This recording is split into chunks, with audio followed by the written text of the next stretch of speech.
بسم اللہ الرحمن الرحیم۔ اللہم صلی علی محمد وعلی آل محمد وآلہ واصحابہ واہل بیتہ وبارک وسلم وصلوا علیہ۔ ناظرین کرام السلام علیکم۔ جیسا کہ آپ جانتے ہیں کہ میں سیرت النبی صلی اللہ علیہ وسلم کے موضوع پر ویڈیوز ڈال رہا ہوں۔ آج آپ کے سامنے اگلی قسط حاضر ہے، آپ اس کو واچ کریں اور اپنی معلومات میں اضافہ کریں۔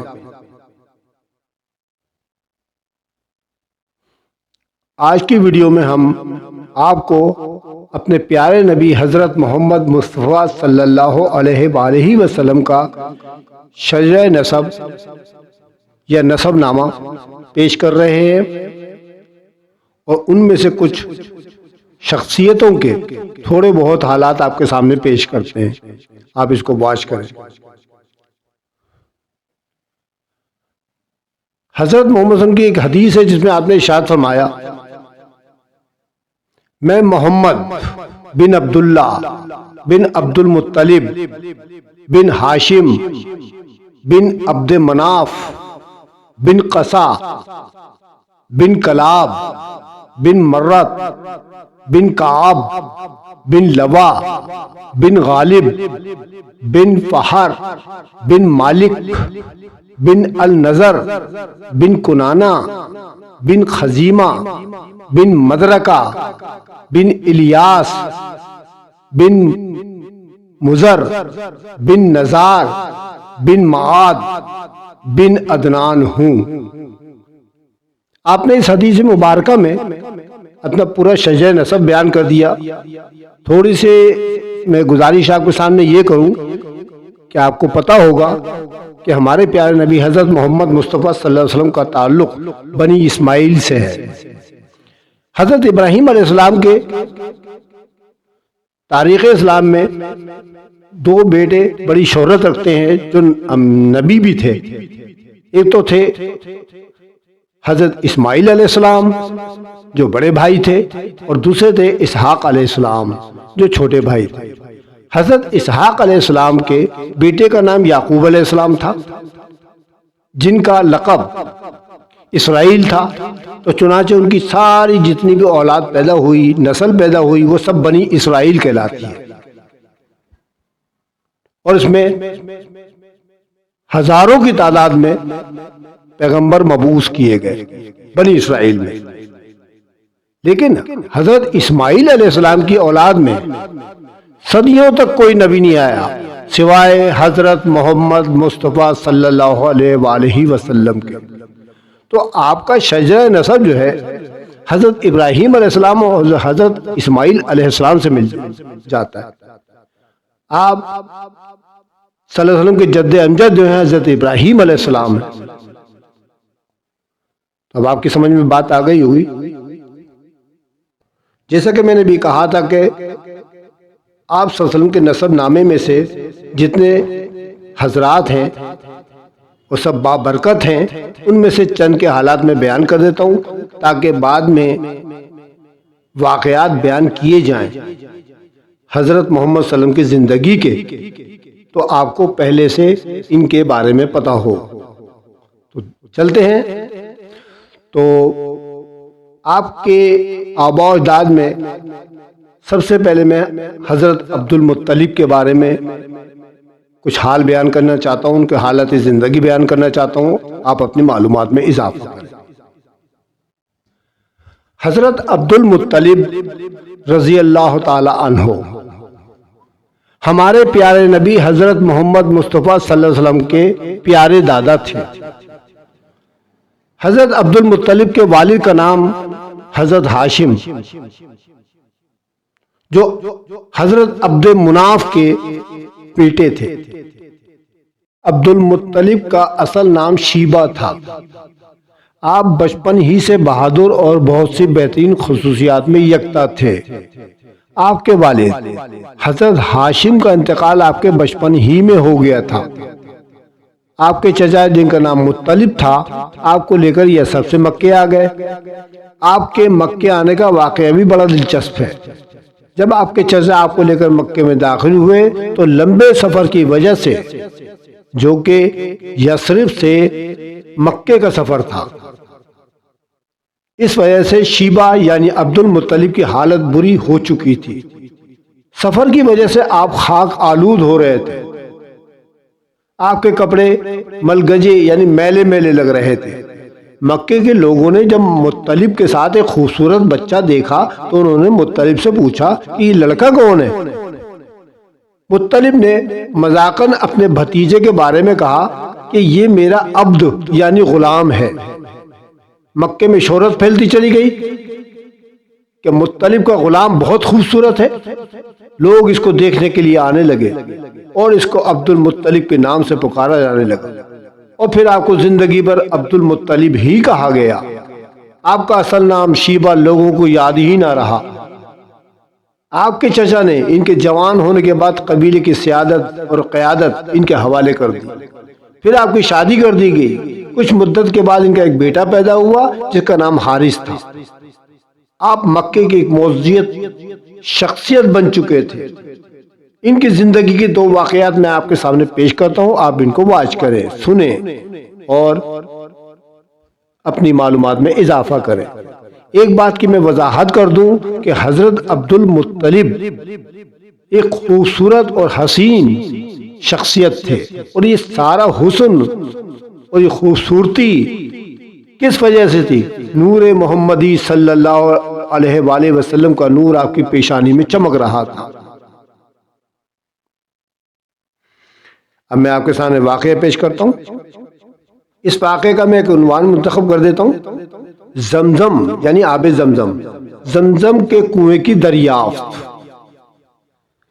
آب زمزم اہل عرب کے نزدیک بڑا ہی متبرک اور شفا بخش پانی تھا، کیونکہ اس کا چشمہ جناب جبرائیل امین علیہ السلام کے تصرف اور حضرت اسماعیل علیہ السلام کی مقدس ایڑیوں کی ضرب سے پھوٹا تھا۔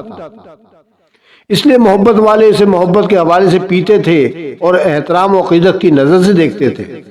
یہ کنواں خاص و عام کے لیے چشمہ فیض اور صحرائے بے آب و گیا میں آب رسانی اور سیرابی کا واحد ذریعہ تھا۔ لوگ اس پر آ کر اپنی پیاس بجھاتے اور دل کی تسکین پاتے تھے۔ پھر یہاں مقیم قبیلہ بنو جرہم کو جلا وطن ہونا پڑا۔ وہ جاتے جاتے انتقامی کارروائی کے طور پر سونے کے 2 ہرن، تلواریں اور دیگر چیزیں اس کنویں میں پھینک کر اسے مکمل طور پر بند کر کے چلے گئے اور نام و نشان تک مٹا دیا، تاکہ بعد والے لوگ اس سے فیضیاب نہ ہو سکے۔ اس زمزم کو بند ہوئے صدیاں بیت چکی تھیں۔ اب نئی نسل کے ذہنوں میں اس کا دھندلا سا تصور بھی موجود نہ تھا۔ اگر تھا تو اسے عزم و استقلال سے دریافت کرنے اور کوشش سے پالنے کی ہمت ہی نہیں پاتے تھے۔ وقت اسی طرح گزرتا رہا۔ ابن اسحاق، ازرقی اور بیہقی نے حضرت علی رضی اللہ تعالی عنہ سے روایت کی ہے کہ ایک روز حضرت عبد المطلب کعبہ معظمہ کے قریب موجود تھے کہ غنودگی سی کیفیت طاری ہو گئی۔ انہوں نے خواب میں دیکھا جیسے کوئی ہاتف کہہ رہا ہو، طیبہ کا کھولو۔ وہ خواب سے بیدار ہوئے مگر اس کی تعبیر سے قاصر رہے۔ دوسرے روز پھر وہی خواب آیا۔ اس دفعہ کسی نے کہا برا کو کھودو۔ وہ بیدار ہوئے مگر اس کا مفہوم نہیں سمجھ میں آیا۔ تیسرے روز پھر خواب آ گیا۔ اس مرتبہ ہاتف غیبی نے حکم دیا مظنوع کو کھولو۔ وہ بیدار ہو گئے مگر ان کی عقل میں کچھ نہ آیا کہ یہ برا، طیبہ اور مظنونہ کیا چیزیں ہیں، انہوں نے کون سی جگہ کھودنے کا حکم دیا جا رہا ہے۔ چوتھے روز بڑا واضح خواب آیا، حکم ہوا چاہے زمزم کو کھودو، وہ مقدس پانی کبھی ختم نہ ہونے والا کنواں ہے جو حجاج و زائرین اور یہاں کے باشندوں کو سیراب اور ان کی پانی کی ضروریات پوری کرے گا۔ وہ تمہارے آباء و اجداد کی مقدس میراث ہے۔ اگر تم اسے کھودو گے تو پالو گے، تمہیں مایوس و پشیمان نہیں ہونا پڑے گا۔ وہ اصاف اور نائلہ کے بتوں کے جو چبوترے ہیں اس کے سامنے کوڑا کرکٹ کے ڈھیر کے پاس موجود ہے۔ اہم ترین نشانی یہ ہے کہ جب تم وہاں پہنچو گے تو ایک کوا زمین پر آ کر چونچ مارے گا، اسی کے نیچے چاہے زمزم ہے۔ یہ واضح نشانیاں معلوم کر کے جناب عبد المطلب کو یقین ہو گیا۔ وہ قریش کے پاس گئے اور اپنا خواب بیان کیا اور حوصلہ دینے کے لیے علامات و شواہد سے بھی آگاہ کیا، مگر سینکڑوں من ریت کا تصور کر کے قریش نے ساتھ دینے سے صاف انکار کر دیا اور بے دلی سے بولے، اول تو خواب کو کوئی اعتبار ہی نہیں ہے، اگر یہ خواب سچا بھی ہے تو سینکڑوں من ریت ہٹانا، اس کے نیچے سے کنواں برآمد کرنا اور اسے قابل استعمال بنانا یہ تو بہت ہی مشکل بلکہ ناممکن بات ہے، چنانچہ اس سلسلے میں ہم تمہاری کوئی مدد نہیں کر سکتے۔ حضرت عبد المطلب قریش کی طرف سے کوڑا جواب پا کر بہت غمزدہ ہوئے، مگر چونکہ انہیں یقین تھا کہ یہ حکم ربانی ہے اور وہ ضرور مدد کرے گا، اس لیے اپنے طور پر ہی کمر ہمت باندھ کر میدان میں آنے کے لیے تیار ہو گئے۔ اس وقت ان کا ایک ہی بیٹا حارث تھا، جو میں آپ کو سامنے پہلے ذکر کر چکا ہوں۔ اسے ساتھ لیا اور چاہے زمزم کے محل و وقوع پر پہنچے۔ وہاں جا کر دیکھا دونوں بت جس چبوترے کے سامنے قربان گاہ کے قریب تھے وہاں اوجڑی کا ڈھیر لگا پڑا تھا، یعنی کچرا بہت تھا۔ وہ دیکھتے ہی دیکھتے کوا آیا، اس نے اس اوجڑی سے گوبر نکال کر بکھیرنا شروع کر دیا۔ گوبر میں گندم وغیرہ کے دانے تھے، وہ انہیں چننے کے لیے زمین پر ٹھونگے مارنے لگا۔ حضرت عبد المطلب کی خوشی کی انتہا نہ رہی، نئی اور پرانی تمام نشانیاں پوری ہو چکی تھیں۔ انہوں نے بیٹے حارث سے کہا، بیٹا کمر ہمت باندھ لے، یہی وہ جگہ ہے جس کی بشارت دی گئی ہے۔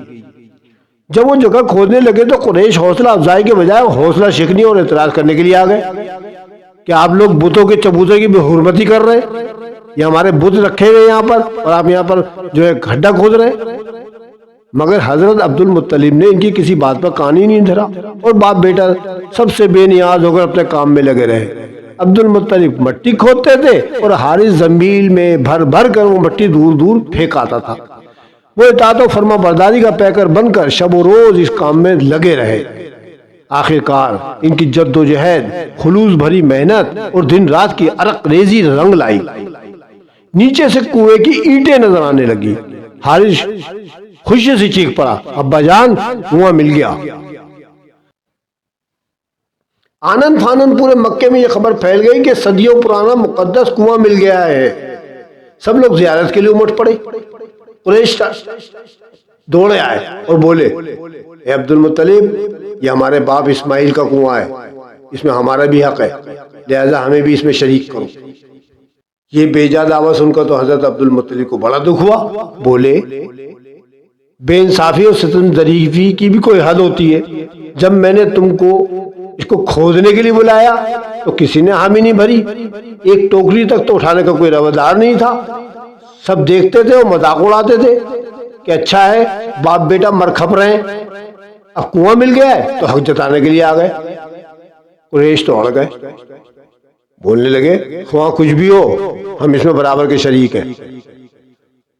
عبد المطلب بولے، میں اس صریح ظلم و زیادتی کے خلاف سزائے احتجاج بلند کرتا ہوں، تم لوگ عدل و انصاف کا دامن ہاتھ سے چھوڑ رہے ہو۔ اس موقع پر حضرت عبد المطلب کے دل سے ایک درد بھری آہ نکلی اور انہیں کثرت اولاد کی ضرورت محسوس ہوئی۔ وہ سوچنے لگے کہ آج اگر ان کے جوان بیٹے ہوتے تو کسی کو ان کے سامنے دم مارنے اور اس طرح سینہ تان کر بات کرنے کی جرت نہ ہوتی۔ انہوں نے اسی جگہ نظر مانی کہ یا اللہ مجھے 10 جوان بیٹے عطا فرما، میں ان میں سے ایک بیٹا تیری راہ میں قربان کر دوں گا، جس طرح حضرت خلیل اللہ ابراہیم علیہ السلام نے قربان کیا تھا۔ دل ہی دل میں یہ نظر مان کر وہ قریش سے مخاطب ہوئے، تم کوئی ثالث مقرر کر لو، جو وہ فیصلہ دے گا مجھے منظور ہوگا۔ قریش بولے، ٹھیک ہے، ہم بنو سعد بن حزیم کی کاہنہ کو اپنا حکم مقرر کرتے ہیں، اس کا ہر فیصلہ ہمیں منظور ہوگا۔ عبد المطلب نے کہا، مگر وہ تو ملک شام میں رہتی ہے، ہمیں خواہ مخواہ صحرائی سفر کی مشکلات برداشت کرنی پڑیں گی، اس لیے کوئی ایسا حکم مقرر کرو جو یہیں رہتا ہو۔ مگر قریش تو نہ مانے اور اصرار کیا کہ کائنہ کا فیصلہ ہی قابل قبول ہوگا اور کسی کا نہیں۔ چنانچہ مجبور ہو کر سفر کی تیاری کرنا پڑی۔ 20 آدمی عبد المطلب کے اور 20 قریش کے، یہ لوگ چل پڑے۔ اس طرح 40 افراد کا یہ قافلہ صحرا کی طرف روانہ ہو گیا۔ قدرت کو تو کچھ اور ہی دکھانا منظور تھا۔ خلاف توقع یہ عربی قافلہ راستہ بھول گیا۔ صحرائے عرب کی یہ خاصیت ہے کہ جو راستہ بھول جائے پھر اس کا راہ راست پر آنا بہت ہی مشکل ہوتا ہے، بھول بھلائیوں میں گھر کر رہ جاتا ہے اور پھر اسے موت ہی اس مشکل سے نجات دلاتی ہے۔ چنانچہ ان کے ساتھ بھی یہی ہوا، دانا پانی ختم، آنکھوں کے سامنے موت کے سائے لہرانے لگے، دھوپ کی تمازت نے رہی سہی ہمت بھی ختم کر دی، بھاگے دوڑے مگر راستہ نہ ملا۔ ایک شخص اٹھتا ہے بولا اب ادھر ادھر گھومنے سر پیٹنے کا کوئی فائدہ نہیں، ایسا کرو سب لوگ گڑھے کھودو اور ان میں لیٹ جاؤ، جب کوئی مر جائے تو دوسرا اس پر مٹی ڈال دے، اس طرح کم سے کم ہمیں قبریں تو میسر آ جائیں گی۔ پھر انہوں نے ایسا ہی کیا، سب دم ساتھ کر موت کے انتظار میں لیٹ گئے۔ اچانک عبد المطلب کھڑے ہو گئے اور ان کے تابناک چہرے سے نئے عزم کی روشنی پھوٹ پڑی۔ بڑی جرأت و استقامت سے بولے دوستو، اس طرح نامردوں کی طرح جان دینا بہت ہی بڑی بزدلی اور شرم کی بات ہے۔ جب تک جسم میں جان ہے ہمیں جدوجہد جاری رکھنی چاہیے۔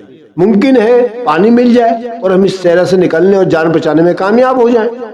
اس بات نے ان کے کمزور جسم میں زندگی کی لہر دوڑا دی۔ وہ اپنی قبروں سے باہر آ گئے اور ہمت کے ساتھ پانی کی تلاش شروع کر دی۔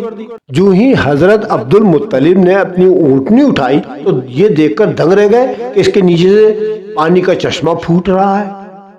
یہ تو بالکل انہونی بات تھی جس نے ان سب کی آنکھیں کھول دی۔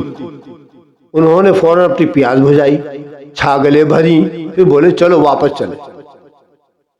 عبد المطلب نے ان سے کہا کہ کیا کاہنہ کے پاس نہیں جانا؟ تو کہنے لگے فیصلہ ہو گیا، اب کاہنہ کے پاس جانے کی کوئی ضرورت نہیں ہے۔ جس خدا نے اس لق و دق صحرا میں عبد المطلب کو پانی دیا ہے اسی نے ان کو آب زمزم بھی دیا ہے۔ ہمیں کوئی حق نہیں کہ اس معاملے میں مداخلت کریں، اب یہ کنواں یہی کھودیں گے۔ حضرت عبد المطلب نے واپس آ کر کھدائی کا کام تیزی سے شروع کر دیا۔ اس میں سے سونے کے 2 ہرن، تلواریں اور دوسری چیزیں بھی نکل آئیں جو بنو جہرم نے اس کے اندر پھینکی تھی۔ آب زمزم کی دریافت سے مکی زندگی میں انقلاب آ گیا اور انہیں بہت سی سہولتیں بھی میسر آ گئیں جن سے وہ محروم تھے۔ تو جناب یہ تھا آپ کا پہلا واقعہ جو میں نے آپ کے سامنے بیان کر دیا۔ ٹھیک ہے، امید ہے آپ کو اچھا لگا ہوگا، آپ کی معلومات میں اضافہ ہوا ہوگا۔ مجھے امید ہے کہ آپ لوگ دلچسپی کے ساتھ اس سلسلے کو ضرور دیکھیں گے۔ ٹھیک ہے، اگر آپ کو یہ ویڈیو اچھی لگا کرے تو پلیز لائک کرنا مت بھولیں۔ اگر کسی نے میرے چینل کو سبسکرائب نہیں کیا ہے تو سبسکرائب کر لیں، اپنے ساتھیوں کو زیادہ سے زیادہ شیئر کریں، بیل آئیکن ضرور دبا دیں تاکہ آپ کو آنے والی ویڈیو بر وقت مل سکے۔ اللہم صلی علی سیدنا مولانا محمد وعلی آل محمد وآلہ واصحابہ واہل بیتہ وبارک وسلم وصلوا علیہ۔ انشاءاللہ اگلی ویڈیو میں پھر آپ سے ملاقات ہوگی۔ والسلام، رفعت سمیع خان۔